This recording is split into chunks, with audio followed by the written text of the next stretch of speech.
El día de San Miguel, 29 de septiembre, fue durante siglos una fecha importante en la vida de la ciudad. Se procedía a la elección de los cargos que formaban el ayuntamiento, siguiendo lo dispuesto en el capitulado otorgado por Fernando el Católico en 1476, en el que se recogía el modo de elección y se ponía fin a la existencia de los bandos de ayalas y callejas que tanto enturbiaron la vida ciudadana con sus disputas por el poder. Al día siguiente se efectuaba el juramento de los electos. Este se realizaba sobre el ara de la capilla mayor de la iglesia de San Miguel. No es casualidad que fuera este el lugar elegido para realizarlo, sino en cumplimiento de lo articulado en el fuero de población otorgado en 1181 por el rey Sancho VI el Sabio de Navarra, que decía: «Vuestro vecino o el extraño que hubiera de jurar, no jure en otro lugar sino en la iglesia de San Miguel, que está a la puerta de vuestra villa». Pero el procurador síndico general realizaba además otro acto más solemne. Tras jurar los cargos del modo mencionado, se trasladaba la comitiva fuera de la iglesia al lugar situado a espaldas del altar mayor, en la actualmente llamada Plaza del Machete. Allí procedía a prestar un nuevo juramento, que finalizaba con la expresión de que si no cumplía sus obligaciones, se le cortaría la cabeza con un cuchillo semejante al machete victoriano. Tras ello, el síndico besaba el machete. Este primitivamente era figurado, de madera, según cuenta Landázuri en su Historia Civil, Eclesiástica, Política y Legislativa de Vitoria.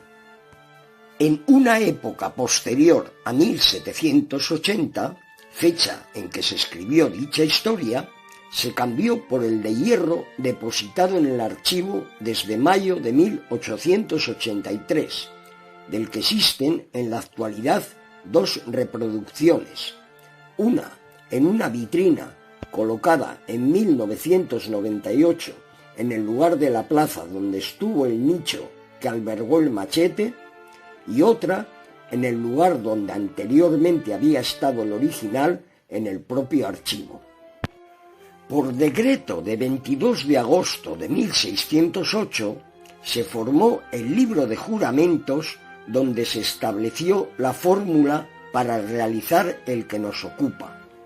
Dicha fórmula está esculpida desde 1922 en una lápida colocada en dicho lugar en cumplimiento de una moción aprobada en octubre de 1920, que había sido presentada por el alcalde Herminio Medina Beitia y otros 4 capitulares.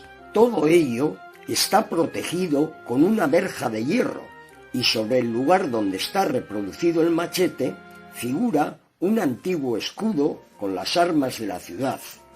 En septiembre de 1761, en cumplimiento de una Real Orden de 31 de marzo, se prorrogó el mandato de los que habían accedido al cargo el año anterior hasta el 1 de enero del año siguiente.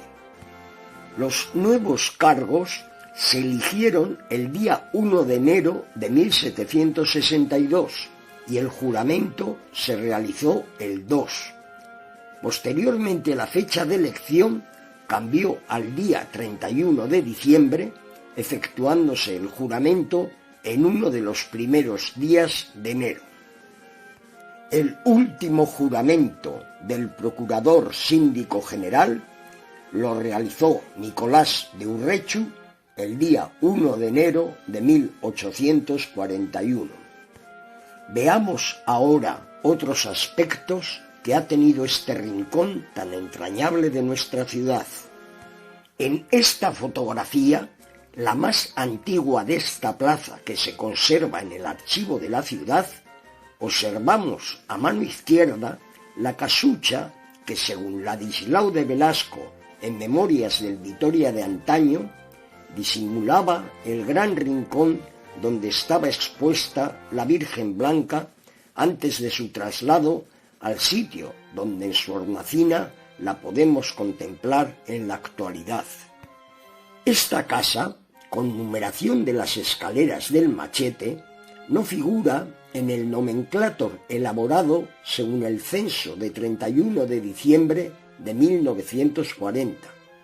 Coinciden las fechas con lo escrito por Venancio del Val en Calles Vitorianas y los testimonios de dos sacerdotes mayores consultados en su día sobre el tema. Uno de ellos, nacido en la zapatería, pasaba en la década de los 30 todos los días por delante de esa casa para ir a la escuela que hoy conocemos como de Ramón Bajo. Allí coincidía con el nieto de sus habitantes, un matrimonio ciego. Por un artículo de Venancio del Val y otros testimonios, se sabe que eran los padres de los hermanos Castaños, conocidos músicos locales en su época. Se ha mencionado el traslado de la Virgen Blanca a la hornacina actual. El hecho de que antes estuviera en la parte de las escaleras del Machete hizo que antiguamente el espacio que ocupaba gran parte de la actual plaza del mismo nombre se llamara Plazuela de la Blanca. Así figura en el plano elaborado por Justo Antonio de Olaguíbel de las Obras Nuevas. En esta fotografía, tomada en 1925 por Donato Sáenz, se muestra un curioso evacuatorio que, según Venancio del Val, estaba pintado de verde. Debió durar poco tiempo. Unos años antes, en 1922, se había ordenado retirar un urinario situado en la fachada principal de San Miguel, por las filtraciones que producía en la sacristía. Años más tarde, se volvió a instalar otro urinario en la entrada de la plaza, debajo del muro de la Cuesta de San Vicente.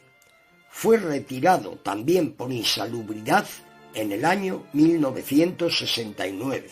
Pasados bastantes años, se volvió a instalar otro urinario más moderno, también en el muro de la Cuesta de San Vicente, pero en una parte más interior de la entrada de la plaza. Con el tiempo, la situación de dicho aseo era vergonzosa y se cerró. En diversos consejos territoriales se solicitó su reapertura, pero había problemas con la normativa actual. Hoy en día permanece cerrado.